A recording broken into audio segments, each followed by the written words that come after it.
All right, hello once again. This is Jeff Scott of Rankin Technical College, and I've been going over CSS fundamentals with you, CSS and CSS3.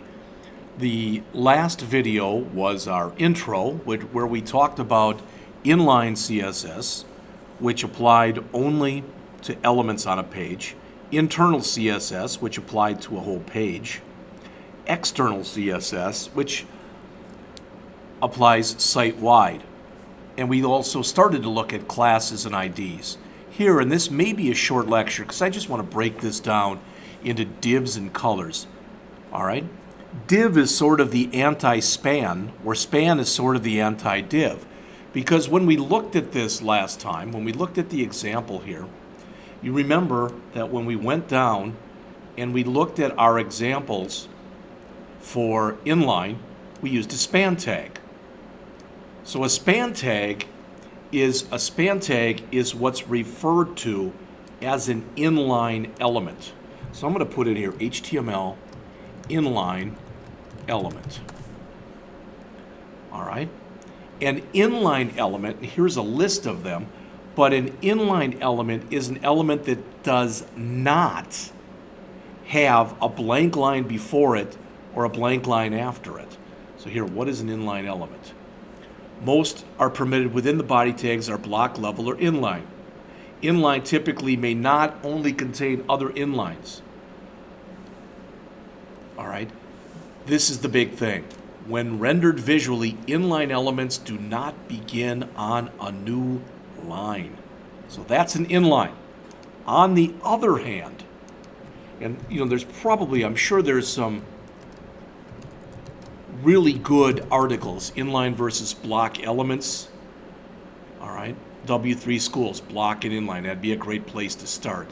So block level elements always start on a new line. Inline elements do not start on a new line.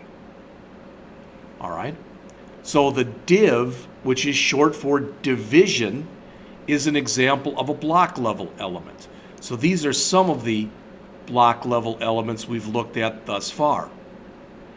These are some examples of the inline elements we've looked at so far. So a div,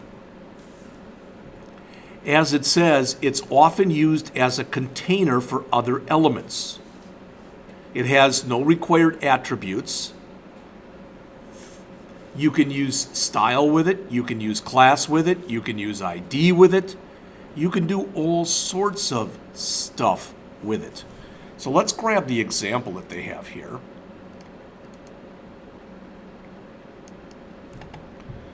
All right, and I'm going to literally put that one inside of here. So I'm hoping at least that let's save it and run it and see if I get a blank page. Good, that's what I'm looking for. All right, so let's go back down to the bottom, and we will add, this is the same stuff that was just shown in the book. All right, div style equals. So the background color should be black, the text color should be white, and it should have 20 pixels of padding. This can be put over multiple lines if we want to do this. All right, so there's the beginning div, and that's all the stuff we have in it. Then we should have an H2 tag that says London, which should again be a black background with white text, 20 pixels of padding. Then we've got a paragraph that says London is the capital city of England. It is the most populous city in the United Kingdom with an area of over 13 million inhabitants.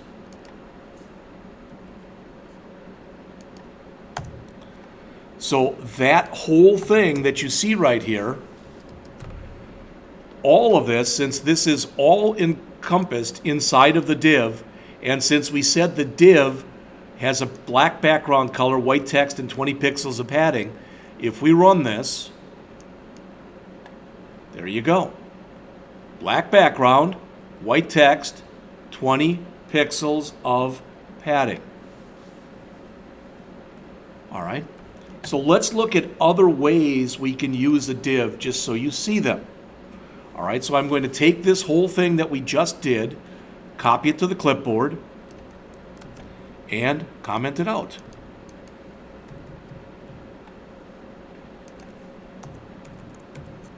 Paste it back in again, but this time, instead of putting all this stuff here,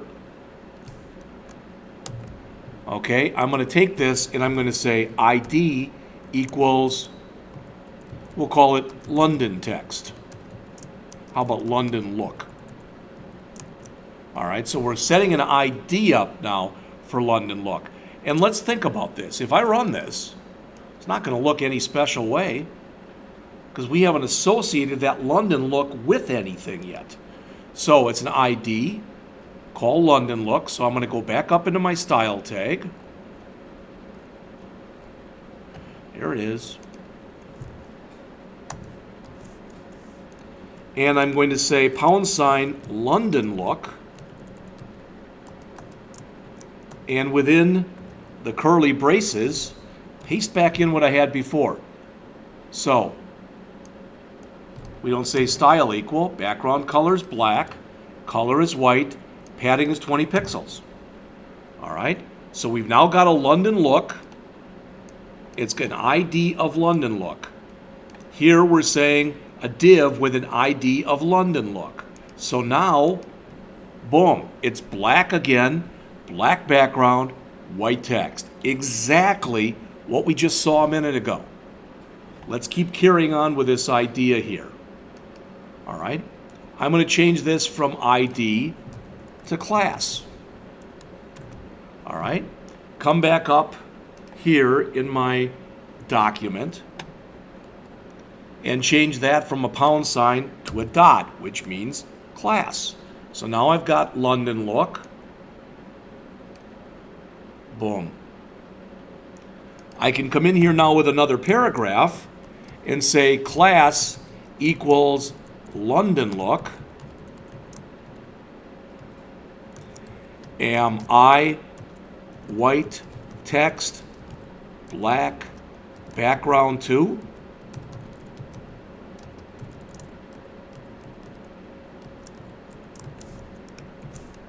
And let's look and see if indeed we are. And you see indeed we are. So now what I've shown you is how we can use the style tag, which is kind of like using it as a span in a div. I showed you how to use an ID with the div. I showed you how to use a class with the div. All right? The first one was inline. The next few were internal. Can we make it external? Why can't we? So let's come in here and let's grab this stuff that we have that says London look. All right, I just took it out of there and let's put it in our style.css file. We don't need this Packers. We'll leave it in there, but we'll put it there. Now again, London look is a class with a background color of black and a text color of white and 20 pixels of padding. Let's change it around just so we're sure that indeed it's going to work. So in here, we'll say the background color, let's make it purple. Purple. And let's make the color gold. And let's make the padding 50 pixels. All right? So now, there's our class as London look, and so is that. Now this won't say on my white text anymore. I don't remember what we just said it was. And my gold text, purple background too. So I've saved both. Let's run this.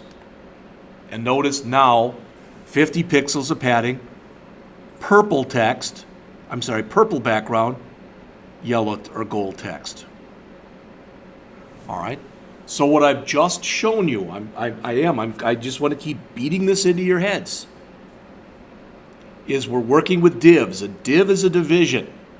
It's a bunch of stuff you put together so that you're able to, if you want to, manipulate all of it using the same CSS.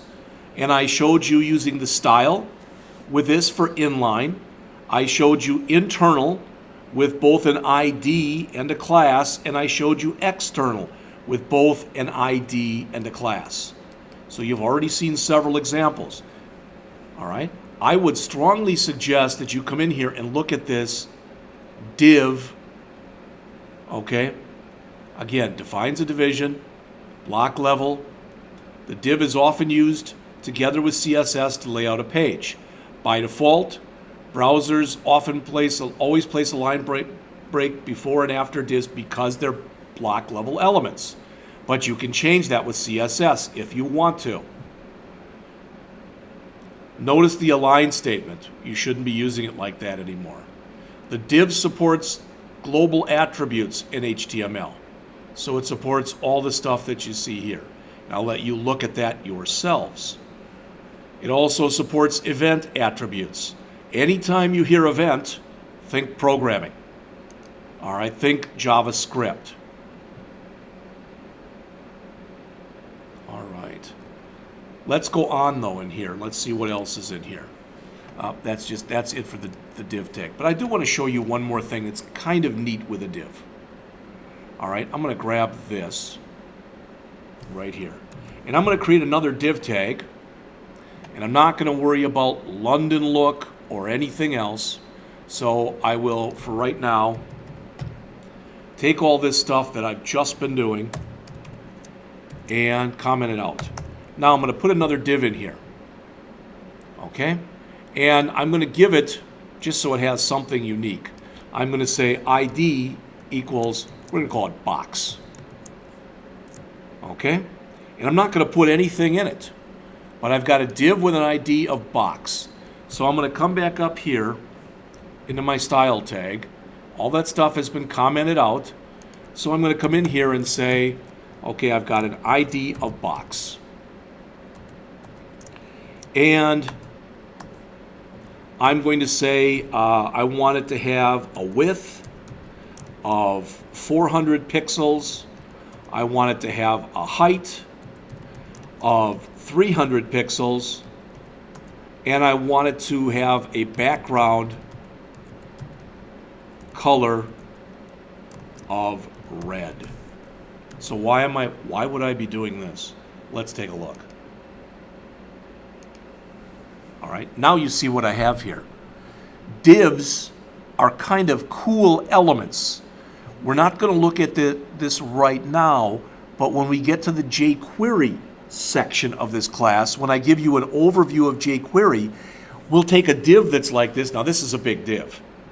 All right, I can cut it way down easily. Let's make this, instead of this, let's make this 100, and we'll make this 50.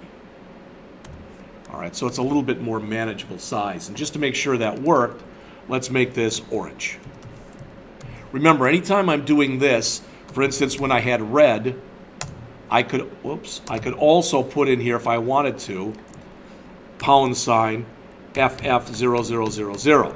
And you'll notice that if I do that, it's smaller now, but it's still red. So I'm going to ask for the hex color code for orange. Orange, red, no, orange. There you go. FFA 500. So let's take that.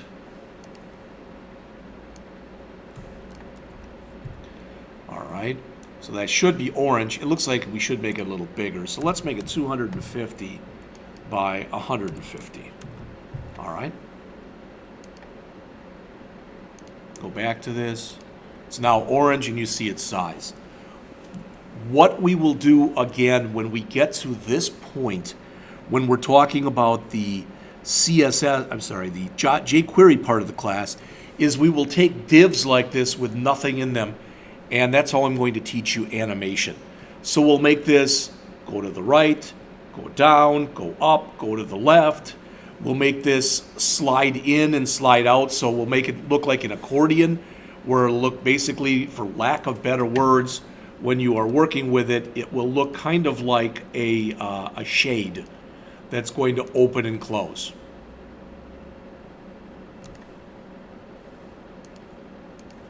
All right, so let's take a quick look here. I think that's enough for now. Again, I could have taken the box stuff and I could put it in my style.css file. Okay. Again, I'm just trying to be consistent when I'm explaining this stuff with you, or to you. Not just consistent, but I'm trying to be as thorough as I possibly can when I think of something. Just to make sure it works, let's change the size. We'll make it 350 by 350, so it should look like a perfect square. And we'll make the color 0000FF, so it should be blue if this works.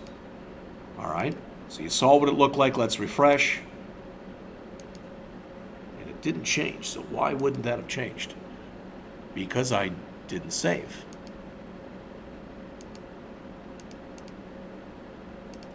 So let's refresh again. And there it is. So again, where we are right now is we have talked about inline CSS, internal CSS, classes and IDs, divs, and I also talked a little bit about color. Before I finish, though, because I went and brought this up, CSS colors. All modern browsers support the following 140 color names. So you can look in here. I'm not going to read any of them to you. But if you want, you can use either those names, for example, aqua, or you can use those hex combinations. All right. In addition, when you're working with this stuff, and I'm going to kind of peruse my way through this color thing, legal color values. CSS supports not just hex color and RGB, which is what I've shown you so far. It also supports RGBA. RGB is red, green, blue. RGBA is red, green, blue, alpha. So it's how transparent or how opaque you want something to be. All right, so I've shown you this. We've looked at RGB. So we can run things this way too. So we could use the RGB code just to show you that. Again, because I'm trying to be consistent here. If we didn't want this to be blue like this, we should be able to say RGB 0, the amount of red, 0, the amount of green, and 255, the amount of blue. All right, let's just make this one green so we see whether or not it worked. All right, and if we come back here, let's see if it turns green. It did.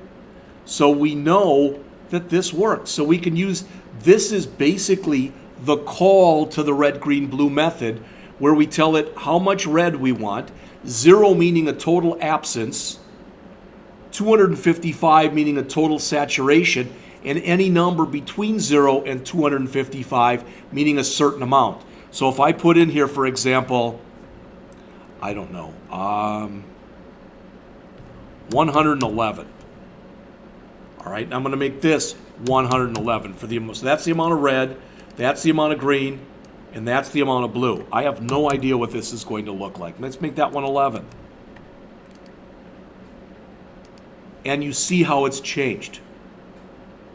All right. Now, when I do this, I can also, if I want to, use RGBA, which is the amount of transparency I want. So I'm going to put here 0.5. All right, that's the amount of alpha. Now, when you look at this, when I refresh, now it is 50% transparent. The color is the same, but you don't see all of it. If I want to see every bit of it, I should just put a 1 in here, which should mean, just like we saw before, if I want it to be almost invisible, I'll put in 8.5, for example. Now it's only 15% visible. No, I'm sorry, I did it backwards. That should be 15. That was 85% visible. Whoops. This should now be 85% invisible. And you notice you can barely see it. But you can have really neat effects that you do with colors by using RGBA. And again, if you want more, you can go into here and take a look. Now, not only is there RGBA, there is HSL. Notice that that's supported by IE9 and above, Firefox, Chrome, Safari, and Opera. HSL is an acronym which means the amount of hue you want in there, the amount of saturation you want in there, and the amount of lightness. It works on a color wheel. All right, so from 0 to 360 is red, 120 is green, 240 is blue. So 0 or 360 is red, 120 is green, and 240 is blue. So if we look at these examples, let's see if they work. So what we're putting in here, we don't need our box anymore. I like to separate this stuff out. You've already, I guess, seen the way that I break this stuff up. So this, if I have hit enter a few times here. If I have an ID of P1, it should have a background color that's green. If I have an ID of P2, it should have a background color that's a light green. If I have an ID of P3, I should have a background color that's dark green. And if I have an ID of P4, and let's make that one a class, just for something different. All right, and that should have a background color then of pastel green. All right, so you've seen these. Green, light green, dark green, pastel green. All right, let's put in 4 paragraphs. And to make it simple, I think I may not have shown you this yet. I'm going to go out to lipsum.org. Not Kipsum, Lipsum. And that'll allow me to generate some paragraphs. I'm going to generate 4 paragraphs. There they are. I'm going to bring them in here, and I'm going to bring them into my document. Again, I don't need, and everything that's up till this point has been commented out. I think I've got my div in here with my box in it. That will now be commented out.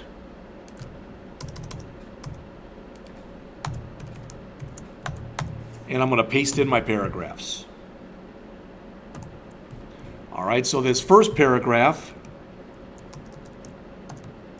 P ID equals, and what were our IDs? P1. Pretty simple. P1.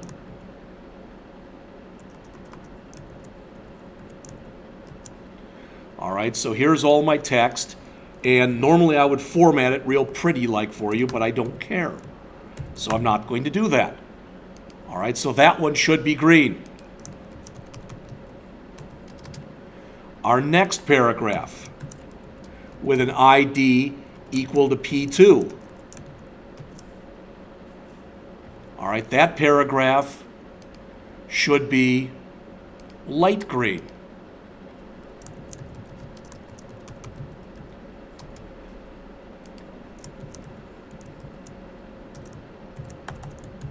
Our next paragraph with an ID of P3, I'm pretty sure that was dark green, and it is.